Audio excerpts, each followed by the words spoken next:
दोस्तों, मेरा नाम है कमल वर्मा और अगर आप इस चैनल पर नए हैं तो कृपया चैनल को सब्सक्राइब करके इसका बेल आइकन दबाइए ताकि आपको नई नई कहानियां सुनने को मिलती रहे। दोस्तों, इस कहानी का नाम है भूतिया फ्लैट और ये कहानी है विक्रम और साक्षी की। तो चलिए कहानी को शुरू करते हैं। एक बार एक नया विवाहित जोड़ा शहर में रहने के लिए आते हैं। इस जोड़े में लड़के का नाम विक्रम और लड़की का नाम साक्षी है। विक्रम की शादी को अभी कुछ ही महीने हुए थे। वे दोनों बहुत खुश थे। एक दिन विक्रम की कंपनी वालों ने कंपनी के काम के लिए कुछ महीने के लिए विक्रम की दूसरे शहर में पोस्टिंग कर दी। कंपनी ने इन्हें जो फ्लैट दिया, ये लोग उसमें रहने चले जाते हैं, पर इनको ये नहीं पता था कि ये इनकी जिंदगी की सबसे डरावनी घटना होने वाली है। पहले दिन ही साक्षी और विक्रम ने मिलकर पूरा फ्लैट सजा दिया। ये फ्लैट 2 BHK का था, इसलिए इनको सजाने के लिए ज्यादा समय नहीं लगा। फिर ये दोनों खाना खाते समय आपस में कई बातें करते हैं और खाना खाकर अपने बेडरूम में सोने चले जाते हैं। देर रात में विक्रम की नींद खुल जाती है। वो पानी पीने के लिए उठता है। पलटकर जब वो साक्षी की तरफ देखता है तो उसे वहां पर साक्षी नहीं मिलती। थोड़ी देर बाद विक्रम के गले पर 2 हाथ पीछे से उसके ऊपर आते हैं। विक्रम चौंक कर देखता है, उसके पीछे साक्षी खड़ी थी। साक्षी ने पूछा, क्यों चौंक गए? मैं बाथरूम में गई थी। फिर साक्षी ने पूछा कि तुम क्यों जागे हो? फिर विक्रम ने जवाब दिया कि वो पानी पीने के लिए उठा था। ये लोग फिर से सोने चले जाते हैं। सुबह उठकर साक्षी दोनों के लिए नाश्ता और खाना बनाती है। विक्रम नाश्ता करके अपना टिफिन लेकर काम पर चला जाता है। साक्षी अपने फ्लैट में अकेली रह जाती है। फिर वो अपना बचा हुआ काम पूरा करने लगती है। अब वो कपड़े धोने के लिए वॉशिंग मशीन की तरफ जाती है। फिर वो मशीन के अंदर कपड़े धुलने के लिए डालकर जब थोड़ी देर बाद वापस आती है तो देखती है कि कपड़े तो वॉशिंग मशीन में है ही नहीं। फिर वो घबराकर इधर उधर ढूंढते ढूंढते अपने बेडरूम में पहुंचती है। वहां उसके सारे गीले कपड़े उसके बिस्तर पर पड़े थे। वो ये सब समझ नहीं पाती कि इनको यहाँ पर कौन लेकर आया है। फिर साक्षी शाम को विक्रम के घर आने के बाद उसे ये सारी बातें बताती है। विक्रम इसे वहम समझकर उसकी बात काट देता है। फिर उसी रात दोनों अपने बेडरूम में सोने चले जाते हैं। तभी रात में किसी की तेज तेज सांस लेने की आवाज विक्रम को सुनाई देती है। विक्रम धुंधली आंखों से उठता है और मुड़कर देखता है तो बिस्तर से डर के मारे गिर जाता है। वो देखता है कि बिस्तर पर साक्षी के बगल में कोई काला साया सोया हुआ है जो एक आदमी की तरह दिख रहा था। विक्रम दौड़कर बाथरूम में जाकर अपनी आंखें धोता है। फिर जब वापस आकर देखता है तो वहां पर कोई भी नहीं था।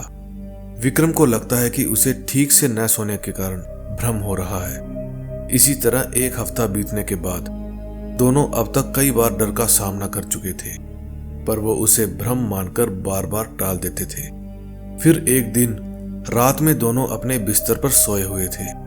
कुछ देर बाद बिस्तर हिलने लग जाता है। दोनों की नींद खुल जाती है।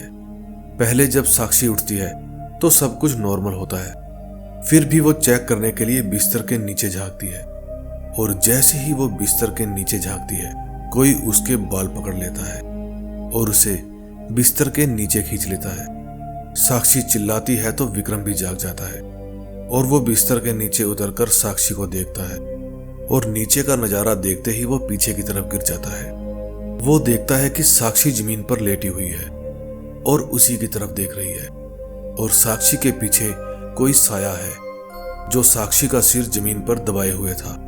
वो फिर भी टॉर्च जलाता है तो वहां उसे कोई भी नहीं दिखता। फिर वो साक्षी को बाहर निकालता है। दोनों बहुत डर जाते हैं। विक्रम और साक्षी दोनों कमरे से बाहर जाने की कोशिश करते हैं, पर कोई दरवाजे के पास खड़ा था। दोनों में हिम्मत ही नहीं थी कि वे आगे बढ़ पाए।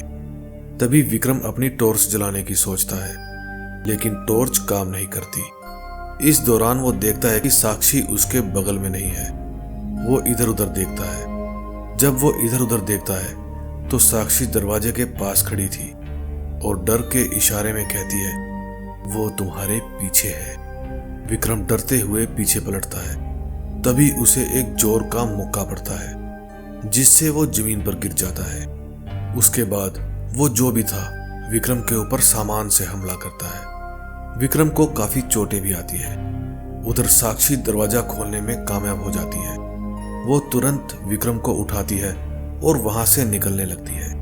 तभी दोनों को पीछे से एक जोर का धक्का लगता है, जिससे वो सीधे फ्लैट के बाहर गिरते हैं। वो तुरंत ही लिफ्ट में चले जाते हैं और बिल्डिंग के बाहर पहुंचने के बाद देखते हैं कि कोई साया उनके फ्लैट की खिड़की पर खड़ा है, जो थोड़ी देर में गायब हो जाता है और फ्लैट की लाइट भी अपने आप बंद हो जाती है। विक्रम और साक्षी इस बात को समझ चुके थे कि ये फ्लैट हंटेड है और वो दोनों दूसरे दिन मैनेजर को भेजकर वहां से अपना सारा सामान निकलवा लेते हैं। फिर उसके बाद वे दोनों कहीं और रहने के लिए चले जाते हैं। ये हादसा आज भी उनकी रातों की नींद उड़ा देता है। दोस्तों, अगर आपने कोई ऐसी ही कहानी सुनी हो या आपके साथ कोई ऐसी घटना हुई हो तो हमें जरूर भेजना। मैं नीचे अपना व्हाट्सएप नंबर दूंगा। और हाँ, अगर अभी तक आपने मेरा चैनल सब्सक्राइब नहीं किया तो प्लीज कर लें। हम मिलते हैं नए दिन नई स्टोरी के साथ। तब तक के लिए बाय बाय।